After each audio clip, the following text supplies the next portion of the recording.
اور یہ جتنے بھی ہمارے تابعین تبع تابعین میں تو بہت تھا, پوری زندگیاں روزے, صرف عید جو 5 دن ہے ناغے, باقی پوری زندگی روزے. یہ ان لوگوں میں یہ نارمل تھی ہے. حتیٰ کہ ان کے جو برے لوگ ہوتے تھے نا وہ بھی آدھی رات تہجد پڑھتے تھے, یعنی معمول تھا, وہ عبادت کا دور تھا. تو آج کے دور میں یہ چیزیں سمجھ میں نہیں آئیں گی, اس دور میں کامن تھی ہیں. اس پر ایک اشکال ہوتا ہے کہ نبی نے تو اتنی عبادت سے منع کیا. اس اشکال کا جواب علامہ لکھنوی رحمہ اللہ نے لکھا ہے کہ اسلاف سے جو اتنی کثرت سے عبادت ثابت ہے یہ اس حدیث کے خلاف نہیں ہے, کیونکہ وہ حدیث ہر شخص کے بارے میں نہیں ہے, وہ ہم جیسے لوگوں کے بارے میں ہے جن میں اتنی طاقتیں نہیں ہیں اور ان کے کمزور ہونے کا خطرہ ہے, ورنہ اسلاف میں تو یہ عام معمول تھا. اپنے اسی پروگرام کے دوران مفتی طارق مسعود صاحب نے فائنلی ساحل ندیم صاحب کو ریاست کے خلاف بغاوت کرنے کی شرائط بیان کی. کون سی صورت ایسی ہے جس میں اسٹیٹ کے خلاف بغاوت کی اجازت ہے؟ نمبر 1, اتنی پاور ہو آپ کے پاس کہ آپ کو 100% یا غالب گمان قریب با یقین ہو کہ میں حکومت کا تختہ الٹ دوں گا, ایک بات. نمبر 2, جو حاکم ہے وہ کفر بواح واضح لفظوں میں اعلان کر دے کہ ہم اسلامک اسٹیٹ نہیں ہیں, بالکل کافر ہو جائے, وہ صاف لفظوں میں گول مول باتیں نہ کرے. تیسری بات, آپ کو یہ بھی یقین ہو کہ اس بغاوت میں کامیابی کے بعد ہمارے پاس اتنے افراد ہیں کہ ہم اس کنٹری کو چلا پائیں گے, مستحکم طریقے سے چلا پائیں گے. نمبر 4, آپ کو یہ بھی یقین ہو کہ اس بغاوت کا جو اسلام دشمن طاقتیں ناجائز فائدہ نہیں اٹھائیں گی, کیونکہ جب ملک میں خلفشار ہوتا ہے تو نہ آپ کا نہ ان کا, نہ حاکم حکومت کا نہ آپ کا, کسی تھرڈ پارٹی کا ہو جاتا ہے وہ.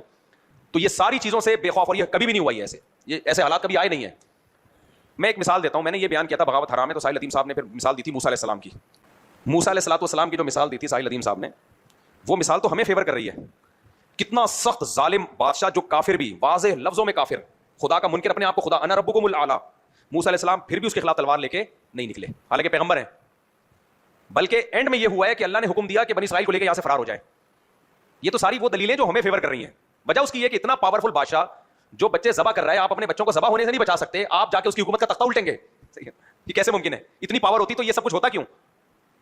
تو اسباب دیکھ کے شریعت نے ہمیں حکم دیا ہے, گراؤنڈ ریئلٹی دیکھ کے فیصلے کرو. ہاں کچھ فیصلے ایسے ہیں جو بذریعہ وحی ہیں, جو اللہ نے حکم دے دیا کہ کرو, وہ کرنا پڑے گا, اس میں اسباب نہیں دیکھنا. جیسے بنی اسرائیل کو حکم دیا کہ قوم عمالقہ سے لڑو, تو جب انہوں نے سروے کیا وہ تو بہت پاورفل ہے, تو موسیٰ علیہ السلام نے یا ان کی قوم کے لوگوں نے کہا بھائی اللہ نے جب آرڈر دیا ہے نا تو اللہ کا وعدہ ہے تم بس شہر میں داخل ہوگے اللہ فتح دے دے گا, بنی اسرائیل نے نہیں لڑنا ہم نے. وہ غلط تھا, کیونکہ وہاں وہی تھی, وہی کہہ رہی تھی کہ ہر قیمت پہ لڑنا ہے. جہاں وہی کہہ دے کہ ہر قیمت پہ لڑنا ہے وہاں تو لڑنا ہے, جہاں کہہ دے کہ نہیں, جہاں وہی نہیں ہے تو پھر ہم نے گراؤنڈ ریئلٹی دیکھ کے فیصلہ کرنا, جیسے کہ نبی نے کیا. نبی مکہ چھوڑ کے گئے کیوں, وہیں لڑائی کیوں نہیں شروع کر دی آپ نے؟ اس لیے کہ طاقت نہیں تھی. پھر مدینہ چاہتے ہی حملے کیوں نہیں شروع کر دیا مکہ پہ؟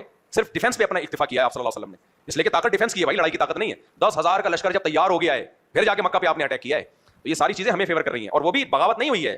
ایک اسٹیٹ نے دوسری اسٹیٹ پہ حملہ کیا ہے, ریاست نے ریاست پہ حملہ کیا ہے, تو ریاستوں سے لڑ سکتی ہے. عوام اٹھ کے ریاستوں پہ لڑنا شروع کر دے, اس کبھی بھی خیر برآمد نہیں ہوگی اس سے. نیکسٹ اپڈیٹ یہ ہے کہ ابھی حال ہی میں انجینئر صاحب سے یہ سوال کیا گیا کہ افغانستان میں طالبان لوگوں کو رفع دین کے ساتھ نماز پڑھنے نہیں دے رہے, تو ایسی صورت کے اندر کیا کرنا چاہیے, جس کے جواب میں انجینئر صاحب نے یہ فرمایا کہ سب سے پہلے تو آپ کو ساحل ندیم صاحب کو یہ چیز بتانی چاہیے جو کہ طالبان کو آئیڈیلائز کرتے ہیں.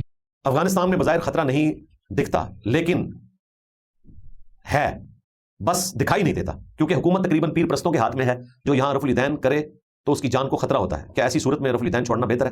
جی, ایسی صورتحال میں تو پہلے ساحل ندیم صاحب سے رابطہ کیا جائے, انہیں بتایا جائے کہ آپ جو آئیڈیلائز کرتے ہیں طالبان کو وہ تو یہ کر رہے ہیں. اس کا مطلب ہے کہ ساحل ندیم صاحب جو کہ خود رفع الیدین سے نماز پڑھتے ہیں, یہ بھی اگر طالبان کے پاس چلے گئے یا طالبان یہاں پہ آ گئے تو ان کو بھی وہ سنت کے مطابق نماز نہیں پڑھنے دیں گے. تو ہم تو اللہ تعالیٰ کی پناہ میں آتے ہیں ایسی اسلامی حکومت سے کہ جس میں آپ سنت کے مطابق نماز نہ پڑھ سکیں. اگر نماز ہی آپ نے سنت کے مطابق نہیں پڑھنی تو ایسے نام نہاد پگڑی اور داڑھی والے اسلام کو ہم نے چاٹنا ہے. تو یہ حقیقت ہے جو بیان کر رہے ہیں. 100 سے زیادہ اہل حدیث علماء قتل کر دیے انہوں نے, اور ہمارے کئی اسٹوڈنٹس ہیں جو لائیو سیشنز میں ہیں, انہوں نے بتایا کہ ہمارے لیے بڑی مشکل ہے.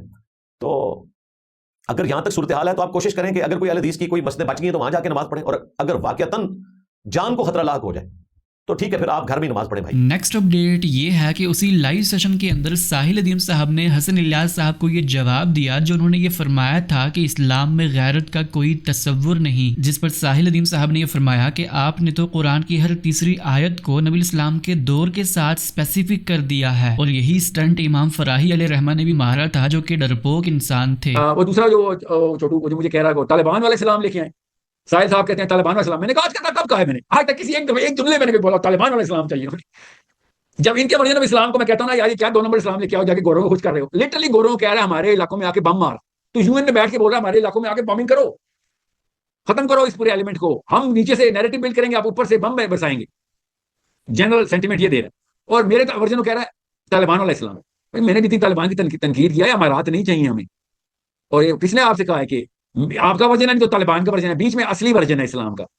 آپ کا بگوڑا ورژن ہے جس میں جان بچانا اسلام ہے، اپنی اپنی جان، اپنے گھر والوں کی بھی نہیں، کیونکہ غیرت تو قرآن میں ہے ہی نہیں ان کے، اس میں مسلمانوں کو بچانا غیرت کا نہیں ہے. وما لکم لا تقاتلون فی سبیل اللہ، غیرت کی آیت نہیں تھی. تو پھر کس لیے اللہ تعالیٰ نے کہا جا کے بچاؤ؟ کون سی حص کو اللہ تعالیٰ نے ٹریگر کروایا انسانوں کی کہ جا کے مظلوم کی مدد کرو؟ کون سا ایموشن ہے یہ کہ جب بھی مظلوم دیکھو اور ظالم دیکھو جا کے ظالم کو پکڑ کے قتل کر دو؟ کہ وہ کیوں قتل کر رہا ہے؟ یہ کون سا ایموشن ہے؟ مگر نہیں، ان کو نہیں، یہ والی آیت نہیں. اور یہ کیا ان کے پاس وہ ہے، استدلال کیسے کرتے ہیں؟ مخاطب کون تھا اس آیتوں کا؟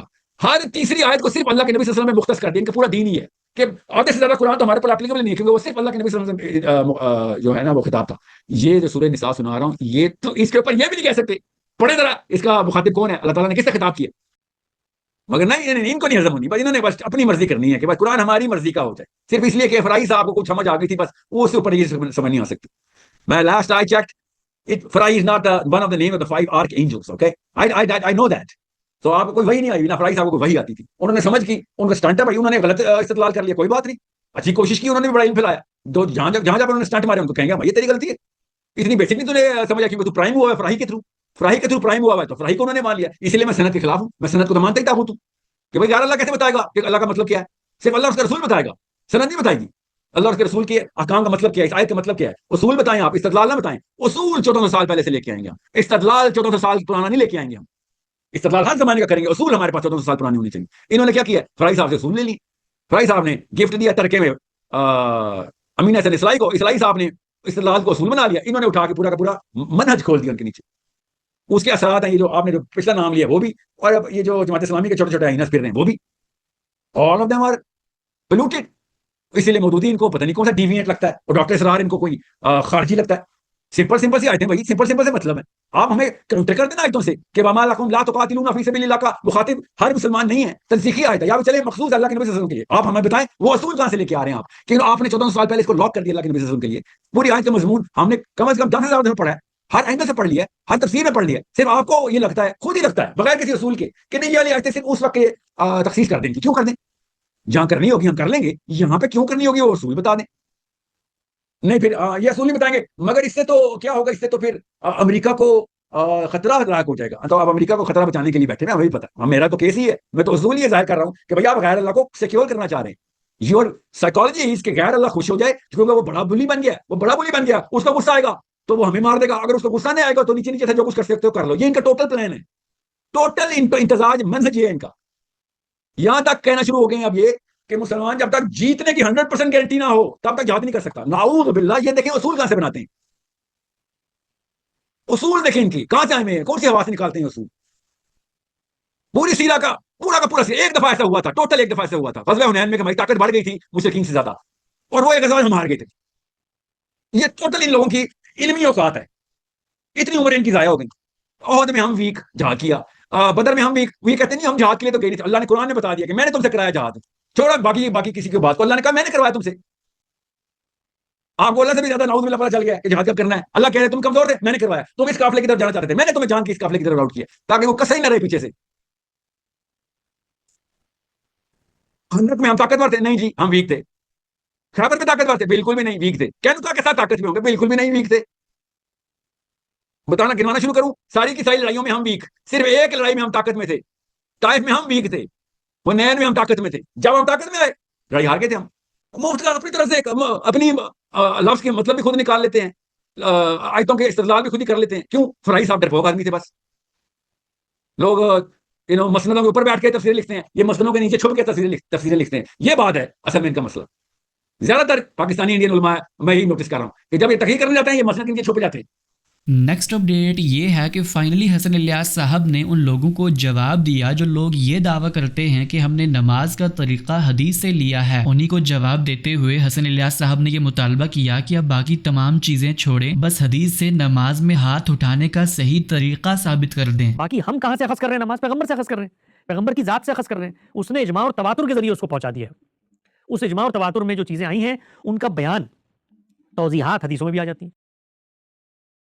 اچھا جناب کوئی ایک مثال بتا دینا آپ کہ مطلب ہم نماز میں پڑھتے ہیں وہ حدیث میں موجود نہیں ہے. چلیے سب سے پہلے مثال لے لیتے ہیں کہ آپ نماز کے اندر آپ نے کھڑے ہونا ہے اور ہاتھوں کو اٹھانا ہے اور اٹھاتے ہوئے آپ کی کیفیت کیا ہوگی یہ کسی حدیث نے مجھے بتایا.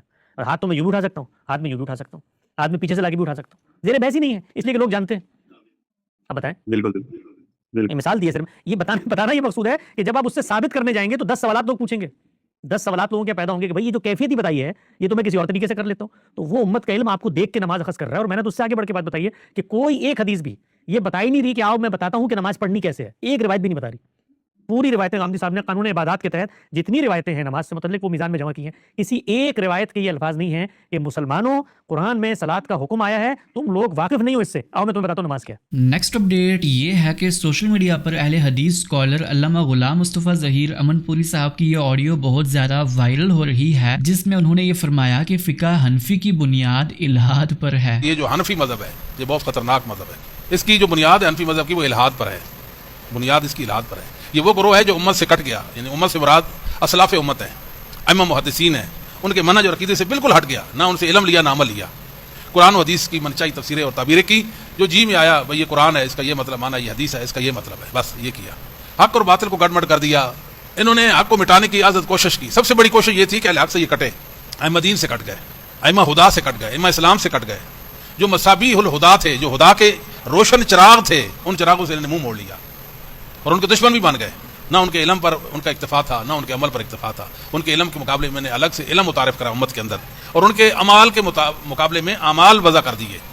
پورا ایک مذہب اور دین جو محدثین ائمہ دین کے پاس جو دین تھا اس کے مد مقابل ایک دین وضع کیا، پورا دین وضع کیا. کیا روزہ، کیا حج، کیا زکوٰۃ، کیا اعمال، کیا عقائد، ایک ایک جزی انہوں نے محدثین کے برخلاف کی. اب ان کے پاس حق کہاں سے آیا؟ یہ اپنے تک خوش ہیں، ہماری بڑی تعداد ہے، ہم جناب پوری دنیا میں پھیلے ہوئے ہیں، ہمارے ادارے ہیں، ہمارے مدارس ہیں، ہمارا یہ ہمارا وہ ہے. یہ کسی کے حق پر ہونے کی دلیل ہی نہیں ہے. حق انسانوں کی بنیاد پر تو نہیں تولا جاتا نا، انسانوں کو حق پر تولا جاتا ہے. یہ اس نظریے پر رہ گئے بیچارے اور کوشش میں لگ گئے کہ لوگ زیادہ سے زیادہ ہمارے ساتھ مل جائیں، زیادہ سے زیادہ ہمارا دھڑا بڑا ہو جائے. بس دھڑے کو بڑھانے کی کوشش میں یہ لگ گئے اور انہوں نے بہت ظلم کے اس امت پر اللہ کی صفات میں بگاڑ لایا. اللہ کی صفات میں توحید الاسماء و صفات میں یہ مشرک ٹھہر گئے. یہ دیوبندی فرقہ، یہ بریلی فرقہ، یہ سارے گمراہ مشرک گندے فرقے ہیں اس امت کے اندر. ان کے اندر بہت غلاظت ہے، عام لوگ نہیں سمجھتے ان کی غلاظت کو. یہ کتنے غلیظ اغلظ ہیں، کتنے نجس انجس ہیں یہ لوگ. انہوں نے اتنا بڑا اللہ کے دین کے مقابلے دین گاڑ لیا. عقیدہ توحید کے مقابلے میں ایک عقیدہ وضع کیا، بھائی یہ توحید ہوتی ہے. بھائی جو توحید صحابہ کے پاس نہیں، تابعین تبع تابعین ائمہ دین کے پاس نہیں، تم کہاں سے یہ توحید لے آئے ہو؟ بہرحال یہ تھی آج کی ساری اپڈیٹس. ملتے ہیں اسی طرح کی نئی اپڈیٹس کے ساتھ، تب تک کے لیے اللہ حافظ. السلام علیکم ورحمۃ اللہ.